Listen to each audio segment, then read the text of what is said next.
Good evening, good afternoon, good morning, good middle of the night, wherever you happen to be calling from. My name is Nick Epley. I'm a professor of behavioral science here at the University of Chicago's Booth School of Business. I'm also the faculty director of the Center for Decision Research that is bringing you this webinar this evening, or this morning, or this afternoon, wherever you happen to be.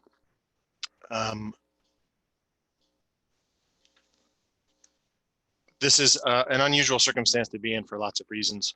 I've never given a talk quite like this. I've never had a couple thousand people in my home at one time before, and so we'll do the best that we can here this evening.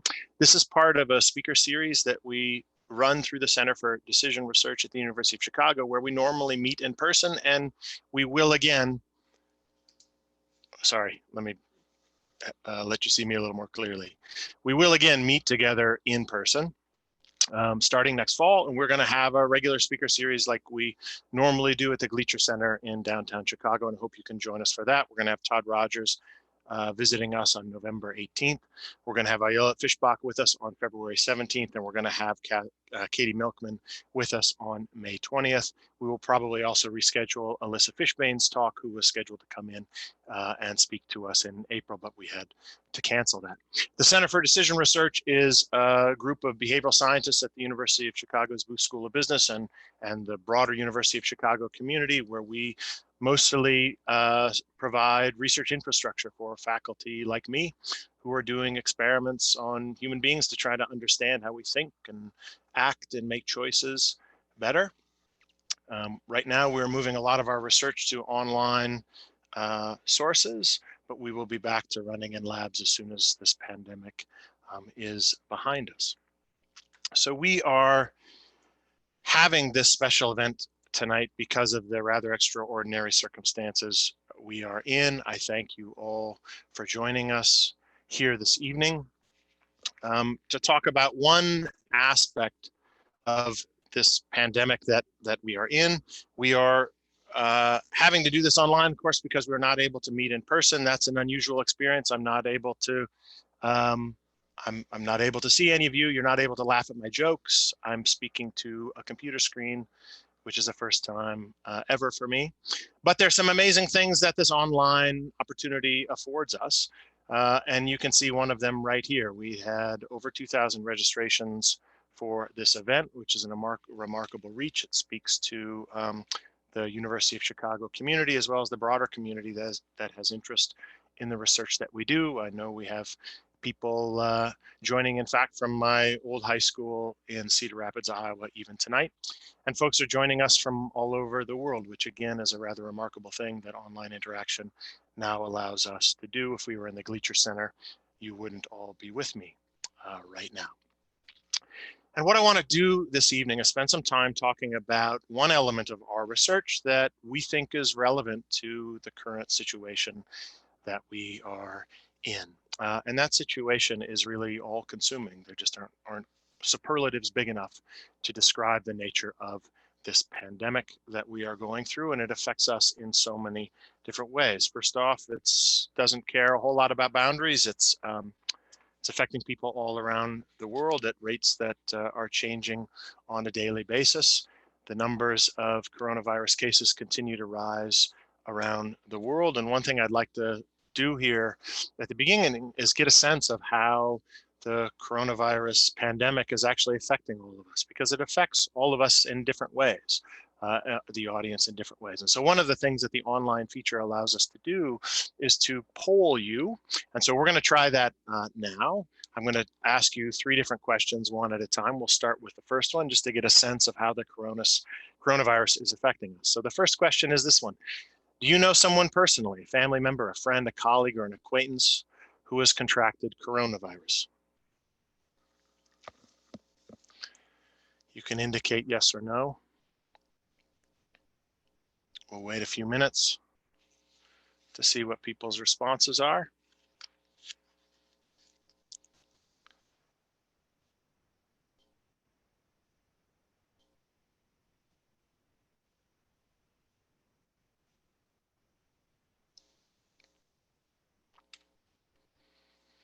I actually just had the very first person in my social network test positive today that I that I know of.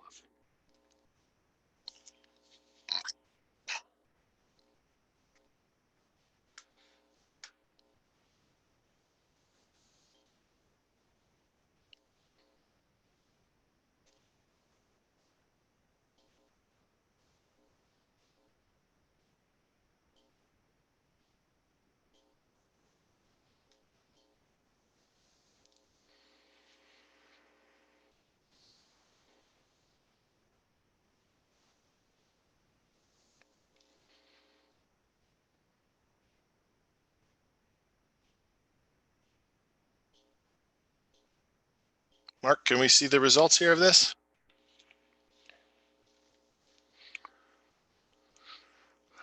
We're all getting used to this new feature. So about half of you, 50-50, a little less, have somebody who's tested positive that you know of. It's affecting us all over the country and certainly all over the world. How about this? Are you afraid of losing your job because of the economic downturn caused by the coronavirus pandemic, by COVID-19? Just yes or no here.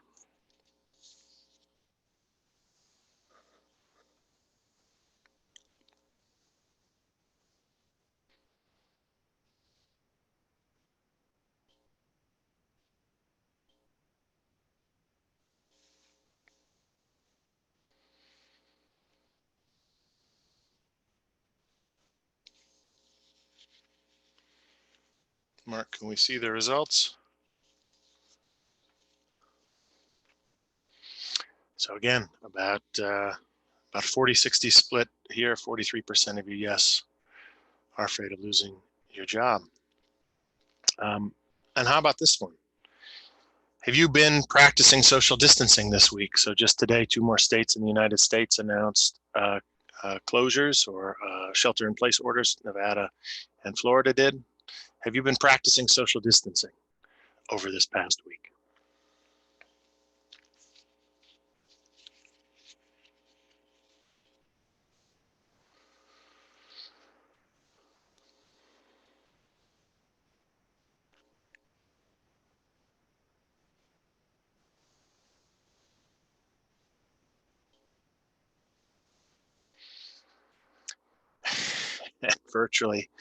Virtually everybody has.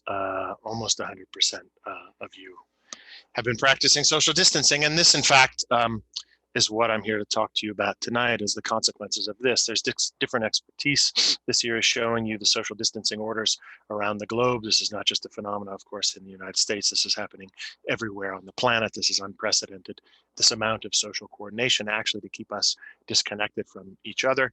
Different expertise is required to tackle the massive nature of this pandemic. Doctors and nurses are flooding the hospitals to deal with the people who are sick and dying. Economists are desperately trying to figure out how it is that we go about saving people's livelihoods through all of this. And psychologists like myself are focusing on this particular phenomenon, on this never before experienced phenomena on the planet, where we are desperately trying to keep physically distanced from each other to stop the spread of this virus that is both sticky, passes from one person to another very easily, and is deadly.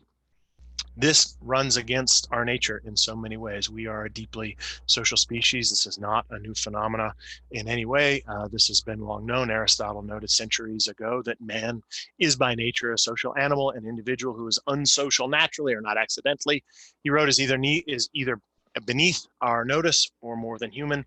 Society is something that precedes the individual. Anyone who either cannot lead the common life or is self-sufficient, so self-sufficient as not to need to, and therefore does not partake of society, is either a beast or a god. We are not beasts or gods here. We are human beings, and this is an unusual experience for us. You can see the importance of sociality in human beings almost everywhere you look. You see it when you just look between our ears. So our brains are uniquely designed and equipped and shaped through evolution to actually connect with other people, to enable the kind of social cognition that we need to keep track of each other's thoughts and beliefs and attitudes. Our cerebral cortex, this fat part here above our brain, is about 3 times larger than our nearest primate ancestor, the chimpanzee, and all of that neural capacity, of course, is good for lots and lots of different things. But what it really seems to be good and important for is social stuff. So if you look across primate species, what you see is that the size of the neocortex relative to the rest of the brain is positively correlated, not with the physical complexity of the environment in which the species lives, but rather with the social complexity in which it lives. So the larger the group size that a primate species inhabits, on average, the larger the neocortex is relative to the brains. Down here in the lower right, you see human beings represented in the upper right-hand corner of this graph. We are the most social of all primates, and we have the largest neocortex relative to the rest of our brains. You see this in experiments as well. If you take rhesus macaques and you house them in larger versus smaller primate groups, you see differences in brain growth, particularly gray matter growth. If you are housed in larger social groups, your brain actually gets larger than if you're housed in smaller social groups.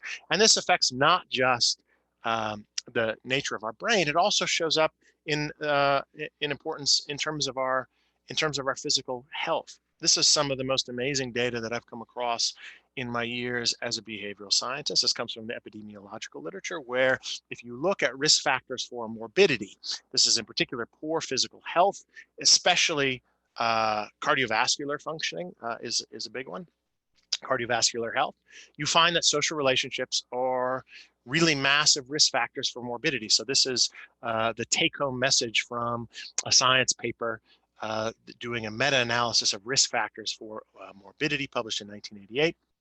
And what they write here, what they found is that social relationships, in particular the quality of social relationships, or the relative lack thereof of those social relationships, constitute a major risk factor for health, rivaling the effect of well-established risk factors such as cigarette smoking, blood pressure, blood lipids, obesity, and physical activity. Being lonely is as bad for your health as cigarette smoking, 15 cigarettes a day. That's a stunning result. And it shows up not just in poor physical health, it also shows in the likelihood of death. So what I'm showing you here is a meta-analysis by Julie Holt-Lunstad and her colleagues, a meta-analysis of risk factors for death. So these are odds ratios of death if you're in the top quadrants or the bottom quadrants along these dimensions. I won't get into the details of what these odds ratios means. I'll just point out that the larger the black bar, the greater likelihood being low on that factor is for death, or partaking in that activity is for death. So what you can see here is on the top, these are all the social relationship factors. And these are particularly lacking social connection is a significant risk factor for death, rivaling the risk factor associated with, again, smoking 15 cigarettes or less a day. And it's much, much larger than, for instance, whether you happen to be skinny or not. It's larger than air pollution. It's larger than physical activity and exercise, things we spend an awful lot of time worrying about as societies. How do we get people to exercise more, smoke less, and so on? And yet these social relationship factors are massive. And there are two aspects of the social relationship factors that are really powerful. One is objective social isolation.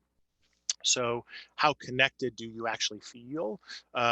Is objective social isolation. How many other people do you actually have around you in your life, number of friends and those sorts of things? That's a risk factor for death, because if you come down sick with COVID-19 and there's nobody around to take you to the hospital, you can, of course, die earlier. But also subjective social isolation is a meaningful risk factor for death as well. Just feeling alone, the sense that you are not connected to other people, that you are lonely, is also a significant risk factor. And that's because it is a social stressor. It increases the cortisol level in your blood. And if that reaches chronic levels, where we experience this a lot, that can compromise your immune system, compromise your cardiovascular health, and can make you susceptible to a whole host of different kinds of bad conditions. So you don't die of loneliness, you die of something else, but it is an underlying cause. I should say, I forgot to mention at the beginning of this presentation that if you have questions as I'm going along, I'm going to spend about 50 minutes talking here.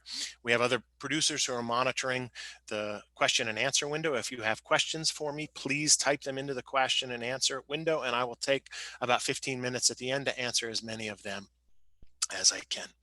You also see the importance of sociality showing up in people's well-being and their happiness and their satisfaction with life. And you see this again being a surprisingly large determinant of our happiness and our well-being. The best way to show you this, I think, is to show you data from this paper here. This is a paper that was published in the Proceedings of the National Academy of Sciences by Danny Kahneman and Agnes Deaton, two Nobel Prize winners in economics, but neither of them economists. One psychologist, Danny Kahneman, and one sociologist, Agnes Deaton. What they did was they analyzed about 500,000 survey responses from a random sample of Americans conducted by Gallup. And they were interested essentially in how people felt. And the crux, the main focus of the paper was really how income, how the amount of money that you were making affected how you felt about life, about your positive affect, reported happiness, smiling, enjoying. So how much positive affect you feel on a daily basis. Negative affect, which is feeling worried or sad. This is reverse scored here, so that higher numbers indicate less negative affect. So it's on running the same direction as positive affect. They measured people's reported stress, whether you were experiencing stress the prior day. What I'll show you here is the percent who reported not feeling stress, as well as a measure of social comparison, which is really how your life compares to others. That's not a measure of well-being or happiness. That's a measure of social comparison. And their main question was how these factors, how well-being is affected by income. Do people who make more, for instance, experience more money? Do they experience more positive affect? And the answer, as you can see in this graph, is clearly yes. That is obvious. Yes, of course, making more money brings you more positive affect, less negative affect, less stress-free life, and makes you think you're doing better than others. Notice, though, that that peaks off pretty early. So one of the things that they found in their data was that you see this curve here getting flat. So as you make more money, your positive affect continues to go up and up and up, but then it flattens out. And you have a hard time detecting any effects on positive affect from increased income beyond a certain point at which it satiates. And the point that they found in this particular paper, where income no longer contributes to positive affect, on average is about $75,000, is right about in here. This has now been replicated around the world, and you see similar satiation patterns around the world. That is, more money does not buy you more and more happiness. The real effects here come on the lower end. Being poor is miserable, is what these data suggest. But what's interesting for our purposes tonight is not actually this, not this figure here. What's interesting for our purposes is this, I think, more interesting data. This comes from table 1. It's complicated here. Let me walk you through it. This is the most interesting thing about this paper. It's not what they got a whole lot of press for, because what they were able to do was to compare how income, making a lot of money versus relatively little money, affects your well-being, positive affect here, blue affect, negative affect, and so on, compared to other things that also affect our well-being. And so what they did was they looked at what's the effect of income on positive affect between the people who are at the top of our income distribution versus at the bottom of our distribution. So they just split the distribution in half, compare the top against the bottom. What this is a regression coefficient. For those of you who are not statistically inclined, all you need to know is that this number is positive, indicating that the more money you make, the more positive affect you experience. And also this number is not very big, indicating that the effect, although positive, is not a crushing effect. What they then do, though, is they compare that effect, the difference here between high and low income. They compare that effect size, that difference between being high or low on all of these other dimensions that can also affect well-being. So, and then just calculate a ratio. So what effect, for instance, does being above the median in the amount of insurance you have versus below the median insurance you have, what effect does that have on your happiness compared to being high versus low in wealth? Okay, the difference between the high income and the low income groups here was about $58,000. There's about a 4-fold increase in your salary going from low income to high income. And so what we now have is a set of ratios here. So high income compared to itself, of course, is a ratio of 1. But let me show you what this means. So insured, this is a median split on how much insurance you have. And what you find is that being relatively high versus low in insurance gets you about 40% of the effect that high versus low income does. Being relatively old gives you about 80%. Old versus young gives you about 80% of the positive affect that being relatively high versus low in income does. Good news for everybody out there who's getting older. Data are very clear that the older you get, the happier you tend to get. That's a very reliable result. Your worst years on average tend to be behind you. So that's good news. Notice being religious here actually is a little bigger effect size than high versus low income. A little bit bigger. Those who are religious report more positive affect than those who are not religious. But notice what's the really big effect here, at least in terms of positive affect, how much happiness you feel in this data set. It's this social force right here. It's the extent to which you reported feeling alone yesterday. That's 7 times bigger in terms of experienced positive affect or relative the lack of positive affect if you are feeling alone or isolated than high versus low income. That is a huge effect on your well-being. And in fact, if I want to know as a behavioral scientist, as a psychologist, how happy you are, there are actually 2 questions that I would prioritize over how much money you make. One is to ask you about how meaningful you find your work to be. And the other is for you to tell me about the quality of your social relationships. One group of psychologists went so far as to report that no variable is sufficient for happiness, but having good social relations seems to be necessary, a necessary factor when we look in the data set. And so it's not surprising then that the social psychologist or the behavioral scientist recommendation for living a happier life full of more well-being is to go out and be more social, in particular to be more pro-social. That is to act towards others in ways that strengthen your relationships. And the data support this time and time again. So go out and act more extroverted. When you put people in experiments and you ask them to go out and act more extroverted, that is to try to connect with other people or to act assertively when you're out in the world, people report feeling happier than when you ask them to go out in the world and act introverted. And yes, that even shows up for introverts. Both extroverts and introverts report feeling happier when you ask them to go out and act extroverted versus introverted. What differs between extroverts and introverts are their expectations or their beliefs about how they're going to feel. Extroverts think they'll be happier if they go out and act extroverted, whereas introverts think they'll be happier if they act introverted. And as far as we can tell, those expectations just aren't right. That even introverts are happier when they go out and extroverted in the world. Express gratitude to other people. Do the kinds of activities that actually build social relations and remind you of the important people in your life. Everybody who's on this chat with me right now can think about somebody in their life who has done something really meaningful for them that you feel grateful for. Expressing that makes you feel better because it strengthens those relationships. And go out and be kind. Turns out if you give people $20 and you ask them to go out and spend it either on themselves or somebody else, people report feeling happier if they go out and spend that money on somebody else than if they spend that money on themselves, even though, again, they expect, if anything, the opposite result. The picture that I'm showing you here is one that probably many of you have seen. These are a group of healthcare workers who are volunteering their time. They are flying to New York City to help with the coronavirus crisis that's unfolding there right now.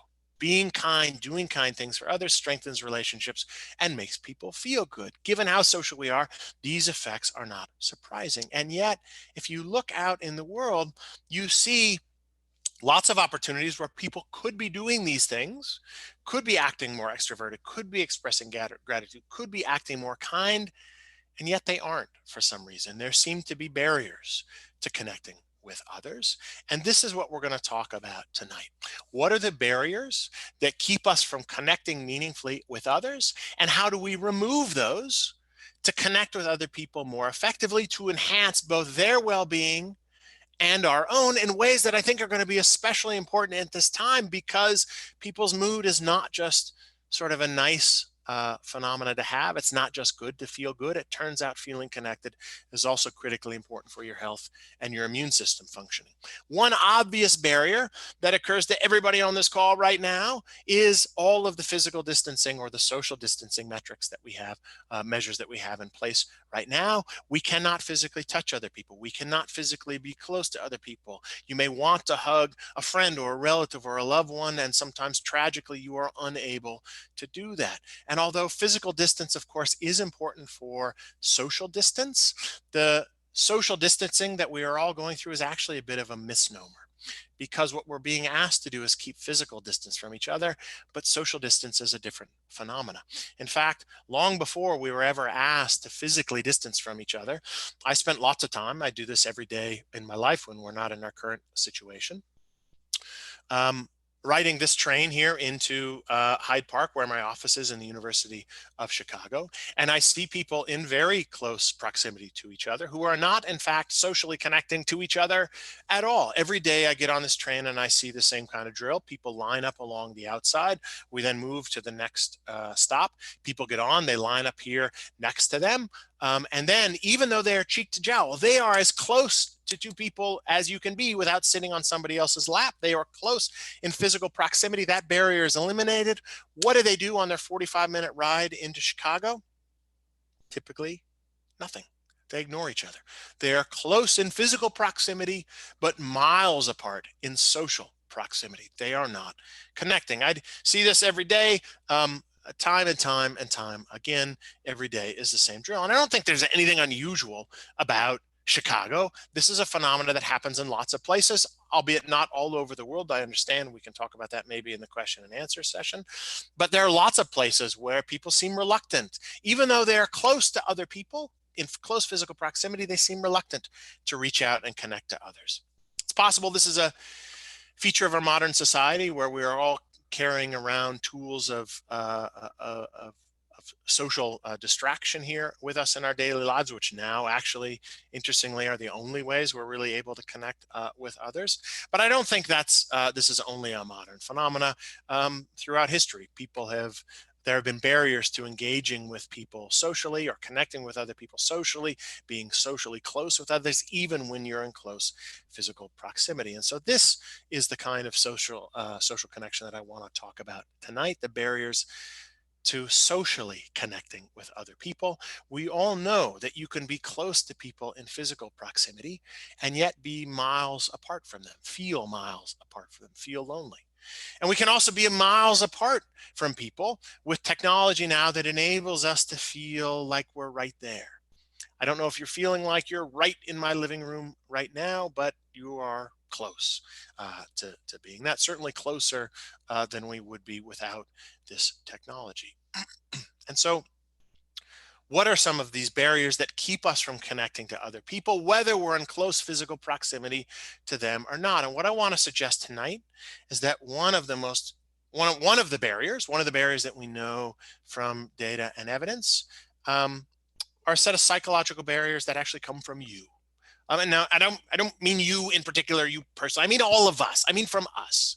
They come from us, the way we think about other people, and in particular, they come from small but I think important mistakes we make in thinking about the minds of others and how they are going to react to us if we reach out and try to engage or connect with them. And the point I want to try to make to you tonight is that we find evidence time and time again in one experiment after another that people tend to underestimate the positive impact that they are going to have on another person and hence on themselves when they reach out and try to connect with others. Other people are deeply social agents. It seems that we seem to underestimate that in a way that creates a barrier. If I think you don't really want to connect with me, I'm not going to reach out and engage in conversation, talk about deep issues, or do things that would connect me to you that would actually bring us closer together. And I think this is important at all stages, really, of social decision making, where we are making decisions about, do I approach you or do I avoid you? Life is flooded with these kinds of choices, where I have a chance to either reach out with you and connect with you in some way, or to stay disconnected from you and to keep separate from you in some way. So do I reach out and say hello? Do I actually, it affects decisions about whether I engage or connect with you or not. Do I say hello? Do I connect with you if you're a stranger or a friend? Do I reach out and express support when I know that you are in need in a meaningful way that actually provides support for somebody? Once we're actually trying to engage with somebody, we have to figure out how to do it. Modern life gives us all sorts of opportunities for connecting with others, all sorts of different ways of engaging with other people. Should we connect interactively with other people or passively at more of a distance? Should I engage in a conversation with you using more versus less intimate media? I can type to you, or I can do what we're doing right now. I can talk to you. Should I dig deeper once we're actually having a conversation? I have to decide what to talk about, right? How to have this conversation. Should I keep it kind of light, or should I engage in deeper and more meaningful conversation? And it also affects, I think, our choices about what to do with others. There are lots of pro-social activities that strengthen social bonds, but if we underestimate the positive impact that these different acts, expressing gratitude, sharing our kind thoughts, performing kind acts, enabling kindness in others by asking for help, if we underestimate the positive impact that these acts can have on others, we might be overly reluctant to engage in them. And I think this is an especially important issue for us right now, because we are really now having to make lots of deliberate choices about all of these issues, because social connection isn't as easy or as automatic for us as it used to be. So let me take each of these in turn. I'm going to show you one or two experiments for each of these different lines here on this screen. So first, whether to, should I connect with you? Should I reach out and say hello, or should I keep my distance from you in some way? Do people have an accurate sense of how this is going to affect them and others? Well, to find this out, we ran an experiment that really got me started down this line of research about a decade ago, now a little less than that. Got me started down this line of research that I'm going to be talking to you about tonight, and is still informing a lot of the work that we're doing in my lab. So we started here on the train line that I ride into Hyde Park in the University of Chicago, right in here every day. We live down here on the far south side of Chicago. I'm right about here in Flossmoor, Illinois right now. We ran this experiment at this station right here in Homewood, Illinois. And what we did was we sent my research assistant, this is Jasmine Kwong, who is now one of our staff members at the CDR and is one of our MBA alums. We sent her and other staff into the bowels of the Homewood, Illinois train station and signed people up for a rather unusual experiment. We signed them up for a computer study. We handed them, if they were interested, we then handed them an envelope that had a $5 Starbucks gift card in it, which turns out to be the most valuable incentive on the planet. You can get people to do anything for a $5 Starbucks gift card. We have found out, even talk to strangers on the train. And we, at that point, then randomly assigned them to one of three conditions to see how they would actually feel if they were more versus less social on the train that morning. So what we did in one condition was we told them to actually just keep to themselves, just to try to enjoy their solitude on the commute in that morning. Just keep yourself, focus on your day ahead. That was our solitude condition. Second condition was our control condition, our baseline condition. We told them to do whatever they normally do. What they normally do is keep to themselves, but they could do whatever they wanted on the train that day. In the third condition, we told them to do something somewhat radical. We told them to reach out and actually say hello to somebody, try to connect with another person on the train, try to learn something about him or her when he or she comes and sits down next to you.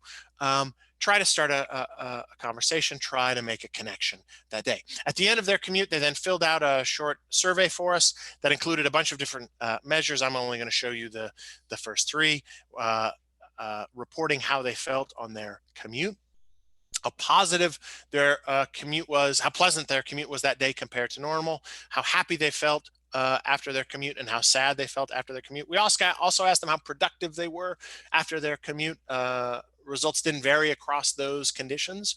So we don't see any effect on reported productivity, either because people don't get stuff done on the train most days, which I think is probably what's going on, or because once you give them a goal, they feel productive no matter what they're doing. We don't quite know what's going on there, but we didn't find differences across conditions. And so the question is, are highly social agents, if they reach out and connect with other people, do they actually feel happier in this context? Do they have a more positive commute than if they keep to themselves? Well, here are the results. This is a standardized index of those first three measures that I described to you. How pleasant was your commute compared to normal? How happy are you? And how sad are you? Reverse score. These are averaged into a composite.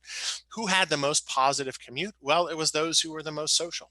Just like we see in other experiments, those we asked to act extroverted to try to connect with somebody else reported having the most positive commute, and those we asked to keep to themselves reported having the least positive commute.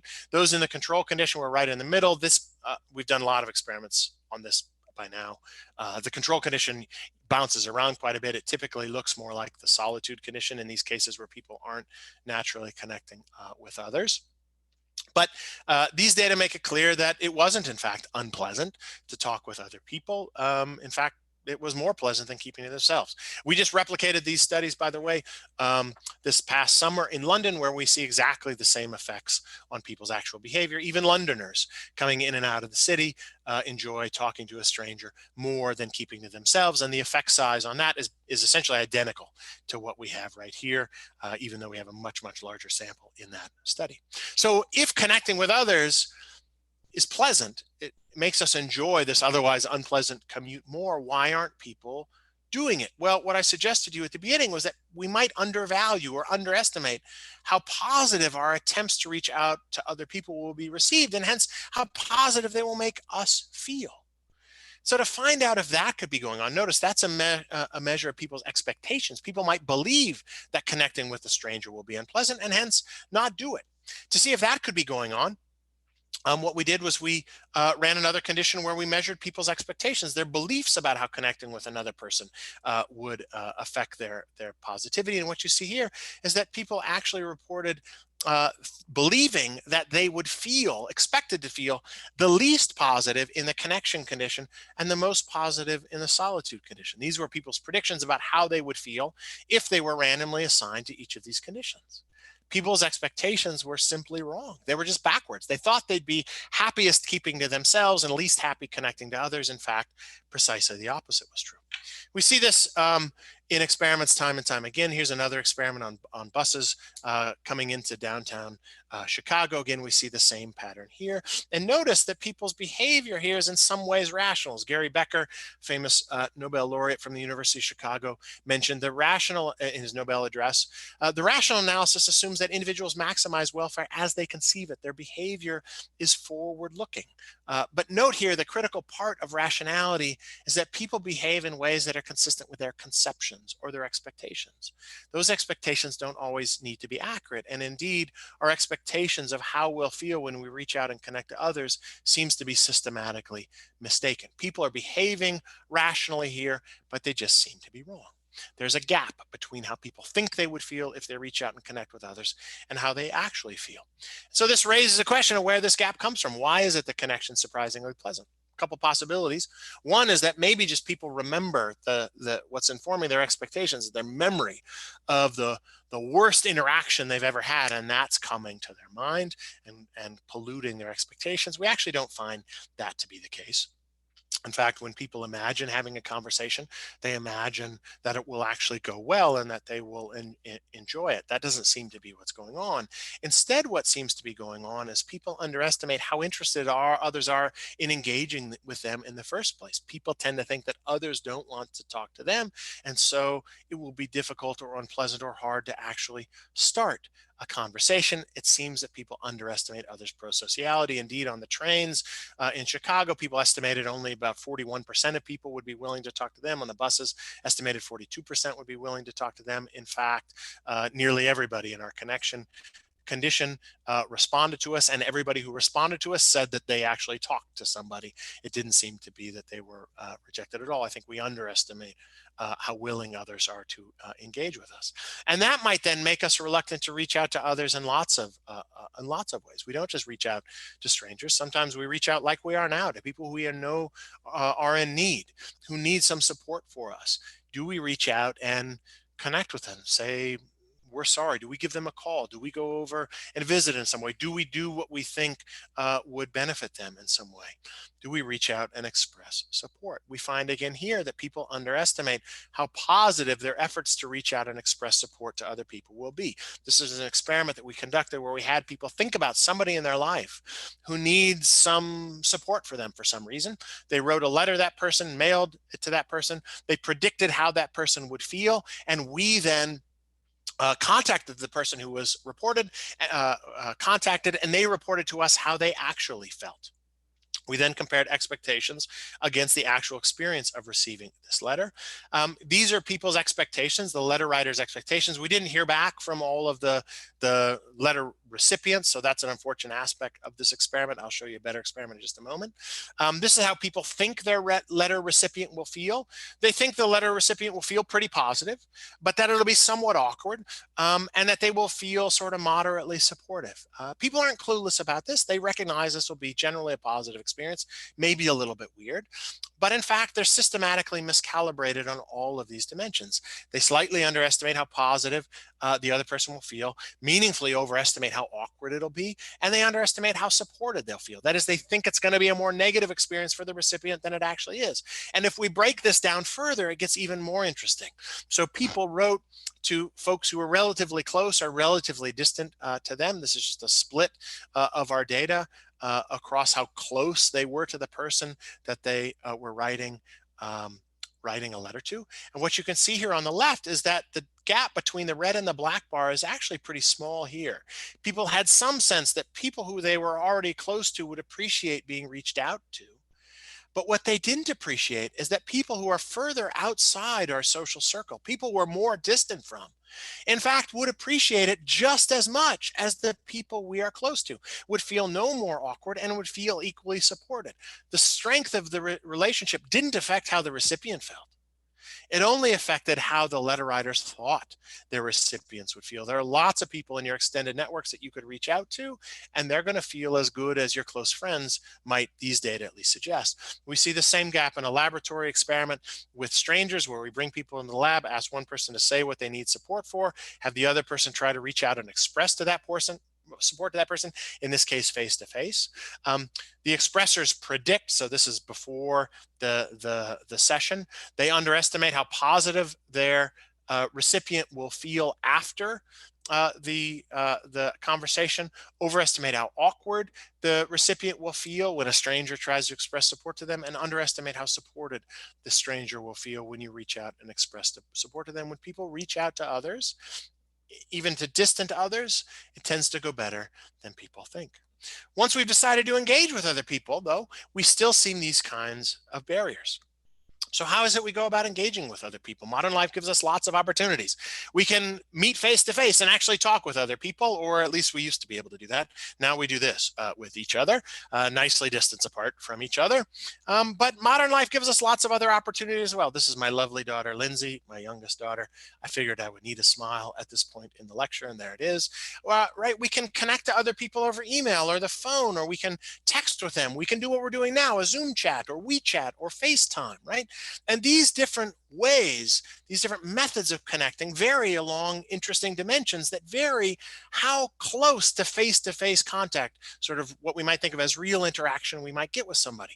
They vary in whether it's synchronous versus asynchronous interaction. So are we actively interacting with each other going back and forth, or are we doing what we're doing right now, which is I'm speaking and you're listening, more of a monotone experience, unfortunately.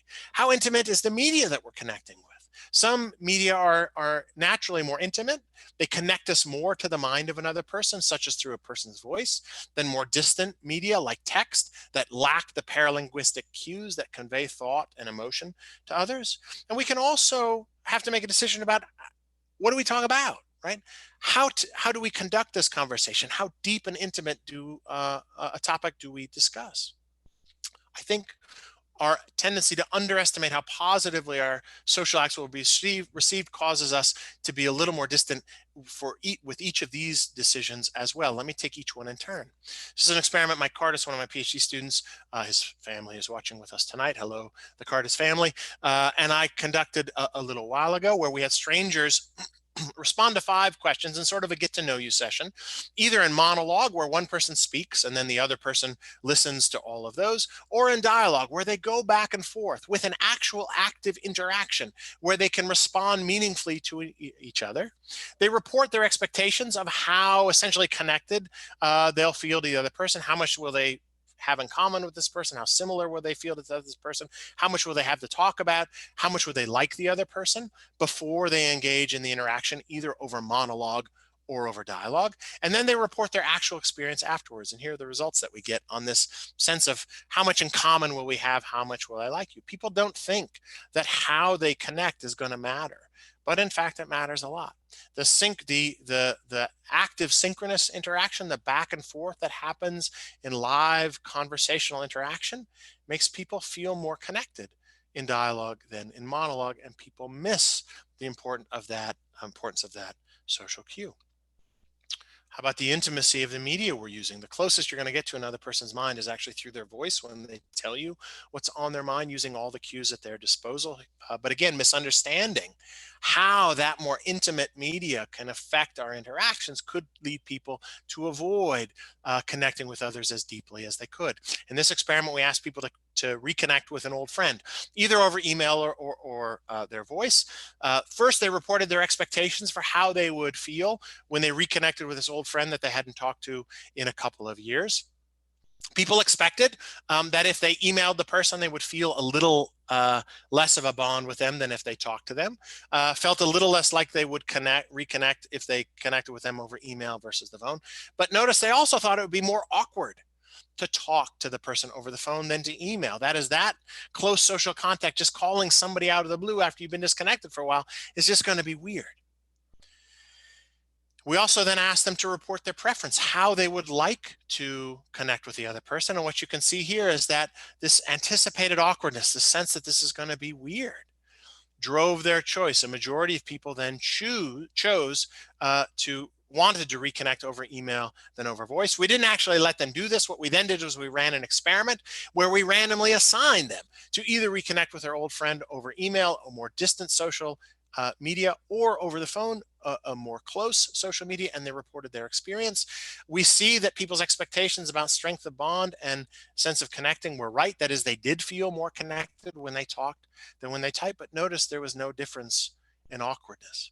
So this mistaken sense that it would be weird if I reached out and connected to you in this more intimate way, that would be weird and uncomfortable, that you wouldn't appreciate that very much, push people towards choosing an inferior media for connecting with other people. If you really want to reconnect with somebody at this time in particular, pick up the phone or do what we're doing now so you can actually hear what a person has to say. And finally, how about the depth of the conversation, how intimate the conversation is? This is an experiment where we asked people to engage in deep talk. This was at a conference at a hedge fund. In particular, we told them we were going to randomly pair them up with a stranger and discuss 4 deep and intimate questions with this stranger.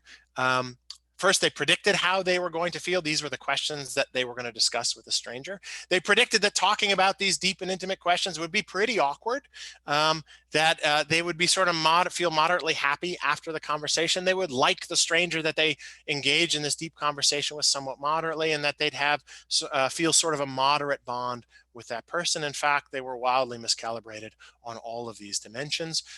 It was way less awkward than they expected. They felt much more connected to the other person when they engaged in deep conversation. They liked the person a lot more than they expected after deep conversation, and they felt a stronger bond. When we asked people to engage in deeper talk than they normally would, this was an experiment we did in Millennium Park. People generate 4 questions to ask to another person. They then generated 4 deeper questions to ask to another person. They reported their expectations of how connected they would feel.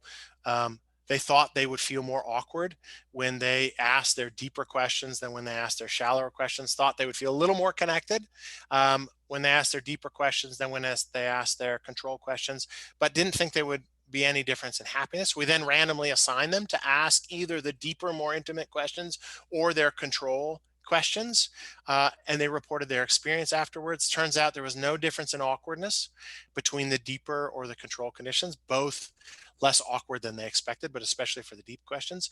There was a difference in how connected they felt. They felt more connected when they talked about deeper stuff, and they reported feeling happier when they talked about deeper than shallower stuff. Reaching out and engaging a little more intimate conversation turns out to be better than people expect. And finally, we see it in the acts that people engage in to actually connect with other people. People underestimate how positively other people will respond when you express gratitude to them. If you want to feel better today, this is the most powerful thing I would suggest that you can do, is reach out and express gratitude to somebody who's done something meaningful for them. I do this every year now in my MBA class. I've done this now with about 500 people, a little over 500 people. This was the very first of these experiments that I ran. We emailed people's recipients of their letters. The letter writers predicted how the recipients would respond, and the recipients reported how they actually responded. They wrote about really personal stuff. I can't tell you what they wrote about, really deep and meaningful things. How did they feel afterwards? Our letter writers felt much more positive than normal. Did the letter writers know how their recipients would feel? A bit, yes, but there were also some meaningful gaps. Suggested they were underestimating how positive it would feel. We asked them to predict how surprised they'd be to receive it, how surprised they'd be about the contact, how positive they feel afterwards, and how awkward they would feel afterwards. That's what they expected. That's how the recipients actually felt. They underestimated significantly underestimated how surprised they'd be to receive it, how surprised they'd be about the content, underestimated how positive they would actually feel. This is actually on a scale that goes from -5 to +5. I've just added 5 here so that it's on the same scale. And they overestimated how awkward it would be. It turned out that the recipient felt better than the letter writers expected. What was the recipient's actual positive mood? That's how the recipients actually felt on a scale that went from -5 being feeling much more negative than normal to +5 feeling much more positive than normal. People feel great when they get these kinds of letters. This is one of these cases where it's better to receive than to give. And I find this time and time again with much larger data sets. How about sharing kind thoughts? One way to connect with others is to tell people the great things you think about them. People underestimate how positive this is too. We ran an experiment at the Garfield Park Conservatory in Chicago, Xuan Zhao and I, who's one of our postdocs, where we had people predict how their partner at the conservatory that day would feel, either after doing nothing in particular, just going out and walking around, or after reading 3 compliments that one person had written for their partner that day. And these compliments were of all different sorts. We now have thousands of these across many different experiments. Here are some examples of what some of the more typical compliments are. And then, of course, there are some somewhat unusual compliments that we can't really know what's going on there, but they consider those to be compliments. They predicted how positive their partner would feel. Most of these were married couples who'd known each other for 10 years on average. You can see in the compliment condition, they underestimated how positive their recipient would feel. In the control condition, there was no difference. It's not that we just underestimate how positive other people feel generally. It's we underestimate how positive other people will feel after we reach out to them in a positive way. Again, those in the compliment condition overestimate how awkward the recipient's going to feel. No difference in the control condition here. How about performing kind acts? This was an experiment we conducted in Millennium Park in the winter. We had people give away a free cup of hot chocolate to somebody else, predict how the recipient would feel. We then went and checked how the recipient actually felt.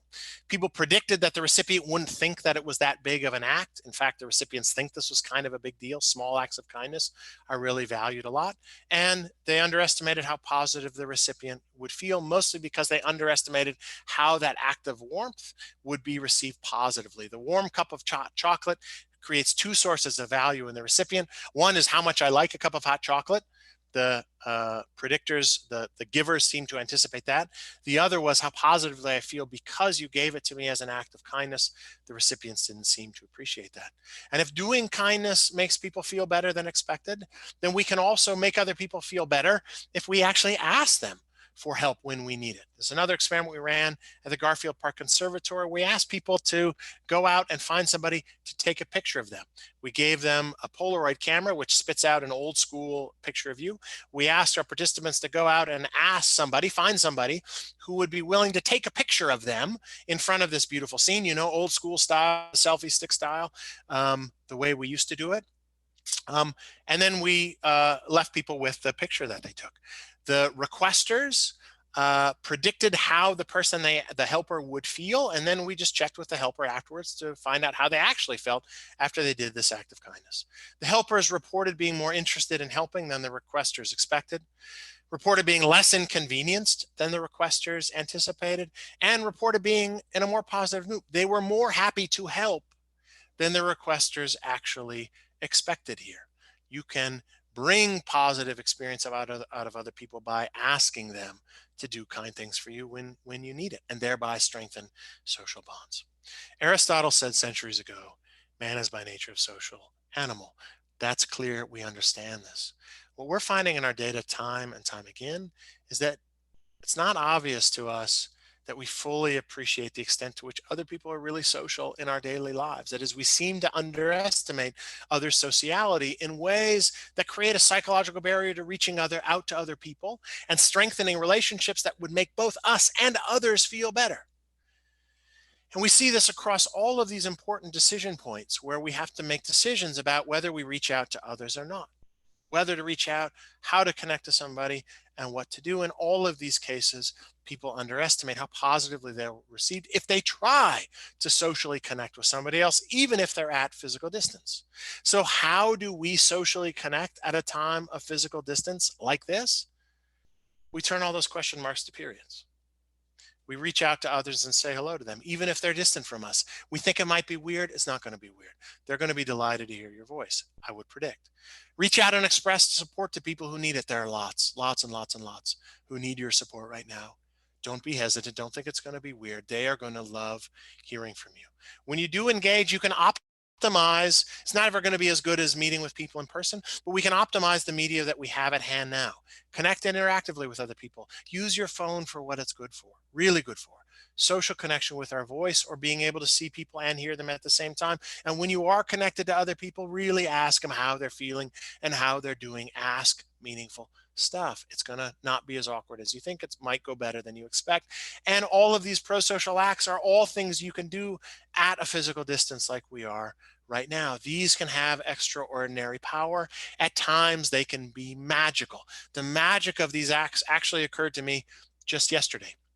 Just yesterday, in quotes that I got from my dad, pictured right here, and from my close friend and colleague, Ed O'Brien, right here. Dad was telling me last night about getting together with a care receiver that he meets with on a regular basis just to support who's in a nursing home and has some physical issues. And this is what he said. I waited until it was almost time to meet and told him that I would actually be there to see him in person. After all, he knew he was going to be not so happy to talk to him on the phone. We sat on lawn chairs next to his garage at a good social distance. You'd have thought it was Christmas. And that was the part that stuck out to me, because Ed said exactly the same thing to me yesterday. Earlier today, our maintenance guy came to fix a water problem, and it felt like Christmas came early for all parties. I got to say hi to another human and chat. Reaching out to other people is a gift to them. It's a gift of social connection that's more powerful and valued more than we think. You get to be Santa Claus at this time when we are physically distancing. And we at the University of Chicago, at Booth in particular, are trying to help you reach out and connect with other people more effectively. Try to enable our MBA students to help you a little bit. Our MBA students are super talented. They care what's going on right now. They want to help. You need to tell us, if you are an alum, somebody working for a government agency, a nonprofit organization, how our students can be of help to you. The Rastandi Center for Social Sector Innovation is seeking requests for help from our MBA students to put them to volunteer work in the spring quarter, putting their expertise into practice in accounting and statistical analysis and project management. Do you need an MBA student? Please fill out that form and tell us about it. They will reach out to you to try to supply you with a talented MBA who can help you meet the goals and the needs that you have right now. To run your to do the good that you're trying to do out there.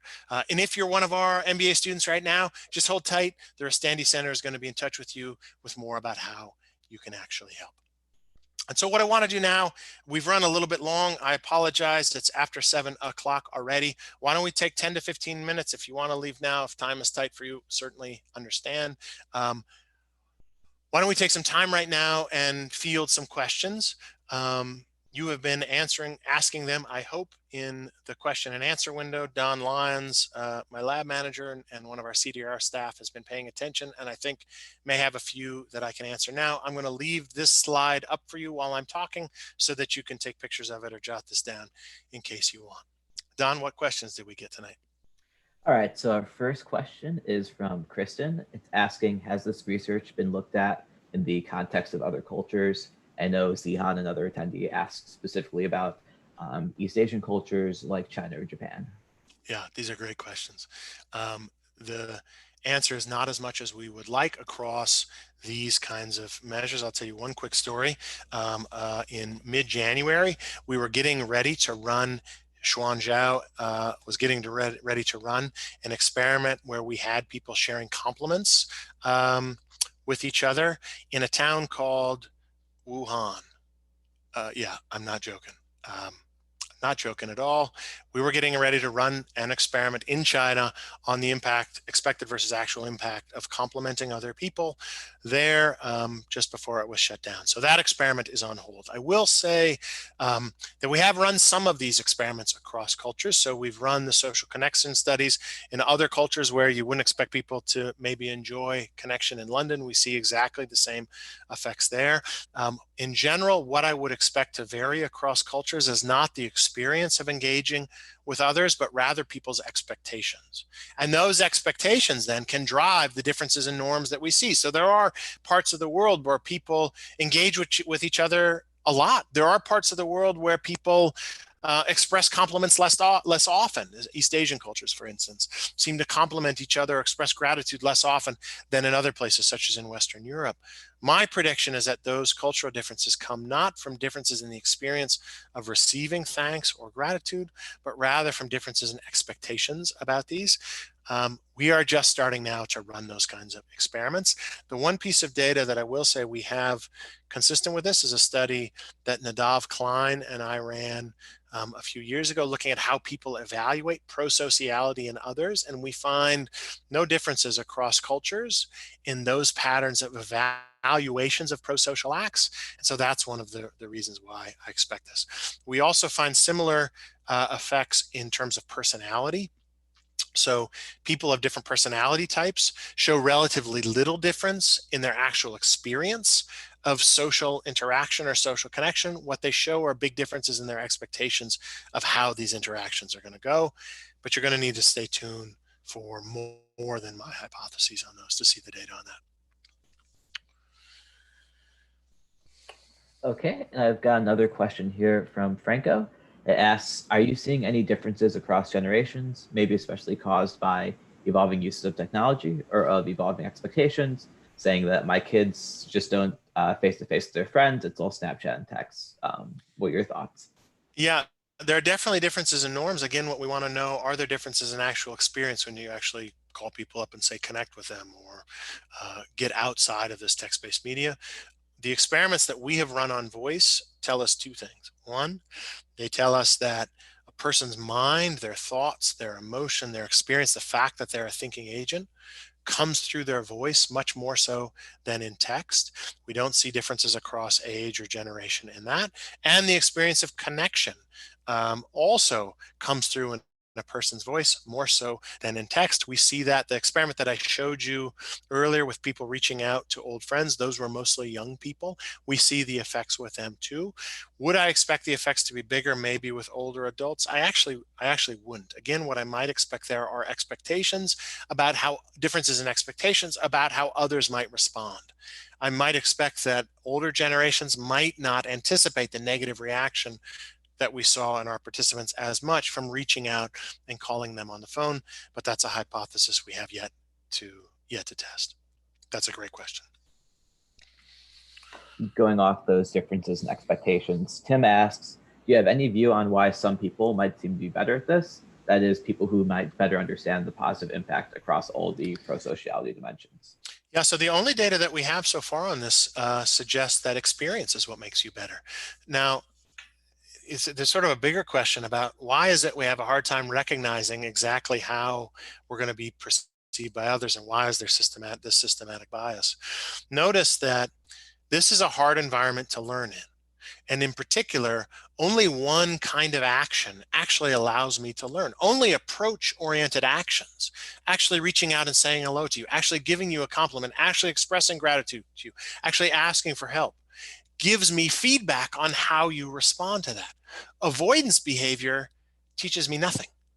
What do I learn if I choose not to talk to you, or not to ask that deeper, meaningful question that I've been meaning to ask, or I don't reach out and express support? I don't learn anything from what that is like. So what we find in our data are that the people who have the most accurate expectations about how these experiences are going to go are just the people who do this more often. And that as you do this more often, you gain insight into how other people actually respond. And it's the folks who are reluctant to engage, who are avoidant, who have the least accurate expectations, because they just don't get the data that they would need to calibrate their expectations. And I got a question from a few people on Key specifically asking if you could clarify more about the differences between the shallow and deep questions that you talked about earlier. Yeah, so so we do a bunch of things in these experiments. Mike and Amit Kumar and I have done a lot of these experiments. In the ones that I showed you that we did in Millennium Park, what we had people do was sit down and they wrote questions that they would normally ask to somebody if they were just trying to get to know them. Whatever those questions were, that's what they were. We then set those aside and we asked them to write the questions that would be deeper, more intimate, more personal than they would normally ask. They then wrote those questions. Then we randomly assigned them to ask more of one or the other. And what do we mean by deep or more intimate? We mean more personally relevant. We mean questions that require more revelation about something private or personal that you might not otherwise share with somebody. So the kinds of questions that we ask people in our deep questions are things like, what are you most grateful for in your life? Tell me about it. Tell me about the last time you cried in front of another person. If you had a crystal ball that could see into the future, what would you want to know? If you, is there something in your life that you've always wanted to do? Why haven't you done it? These are not all questions that we have generated, by the way. These are questions that are generated from a psychologist named Art Aaron. You may have heard of them. Excuse me, that's not coronavirus, that's just allergies. You may have heard them because they became popular in the New York Times when these 36 questions that will make anyone fall in love were published there. These are questions that are just relatively more or less intimate. That's what we mean by deep. All right, Nick, thanks so much. We've just got one more question. Okay. It comes from Julia. She's asking, in the real world / outside of experiments, how would you encourage people who are reluctant to engage to take that first step and engage in pro-social behavior? Yeah, so that's always a challenge. One thing we find is that knowing about these effects makes people more willing to reach out and connect. So as people have more experience, they do it. They're more likely to do it. In one of our experiments here on this line of work, again with Xuan Zhao, we find that when we tell people about the results of these experiments, they're more willing to give compliments. They give more compliments. I think the answer to this question is a little like, how would you get people to exercise who aren't normally exercising? The physician's answer to that is just to start small, to reach out and just to exercise once. You know how positive it feels over the long run once you start doing it. And I think the same thing is true here now. And so let me suggest two things at this time. One is let's focus on gratitude. Somebody in your life has done something really meaningful for you. You probably haven't told them how much you appreciate them, or you can think of somebody like that. Sit down and write them a letter and send it to them, telling them that. That one will feel great to you, I promise, and they are likely to feel wonderful about it as well. And then try this one, maybe sharing kind thoughts with somebody else. Every time you have a kind thought about somebody, sit down and send it to them. A friend of mine, Betsy Levy-Palak, She just had a baby earlier this week. She during the coronavirus pandemic, she wrote an op-ed for the Washington Post. It's going to appear next week. One thing she noticed was that after she gave birth, one of her friends contacted her who has just started making it a habit during this time to send a compliment to somebody who when they think of it, as soon as they have it. And she just got one of those that day saying, "You are effing awesome," and it made her feel great. So I would start with those two things. Give a compliment when you have them to share. If you think something nice about somebody, just send it out to them. And if you have something deeper and more meaningful to share with somebody else, write it to them. After that, think about somebody you haven't connected with in a long time. Just give them a call. Hey, would you like to connect? Just on Monday of this week, I was talking with a prospective PhD student. She told me about somebody from middle school who she'd been thinking about. I asked her, why haven't you called her and reconnected? It would be weird. She's doing it now this week.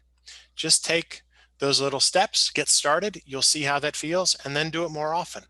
Our habits are just things we do repeatedly. We tend to do things that feel good repeatedly. So once you get started, I think it's more likely that you will continue. Don, is that all we have time for tonight? I believe so. I'd like to thank everyone so much for coming. Yeah, I do too. So thanks everybody. These are hard times. These are challenging circumstances for everybody. There are just endless amounts of needs. Needs for physical health, needs for our economic health, and need for our psychological health. And I hope the data that we talked about tonight can help all of us with that latter point. We are all necessary for maintaining a sense of social connection and well-being at this time of physical distancing, not social distancing, physical distancing. We can stay connected at a distance from each other. And I hope the data that I talked to you about tonight can help you with that, can help you reach out and connect with other folks who need it, both for their well-being and for their health. Thank you so much, everybody. Stay well. I appreciate your involvement here tonight. Go out and do good, and I will hope to see you next fall when we resume in person. Thank you so much.